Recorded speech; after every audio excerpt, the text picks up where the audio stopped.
Osonligi va mazaliligi bilan ko'nglimizni rom etgan bu pirogni o'zim uyda tez tayyorlayman. Kelinglar, sizlarga ham o'rgatib qo'yaman. Ishimizni bismillah deb boshlab, 3 piyola unimiz bilan 300 gramm margarinimizni urvoq qilib olamiz. Alohida idishimizga esa 1 piyola qattiq yoki smetana, yarim piyola shakar, 1 choy qoshiq razrixlitselni solib, aralashtirib, unli massaga birlashtirib, xamir qorib olamiz.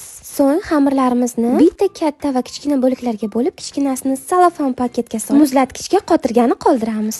Ana endi katta xamirimizni esa barakali duxovka listimizga yoyib olamiz va 1 piyola varyonkani hamma joyiga surkab olamiz. Ana endi ustidan yong'oqchalarni sepamiz va ikkinchi xamirimizni ham ustiga qirg'ichdan chiqarib olib, qizib turgan duxovkada 182 graduslarda tepa-pastni qizartirib pishirib olamiz.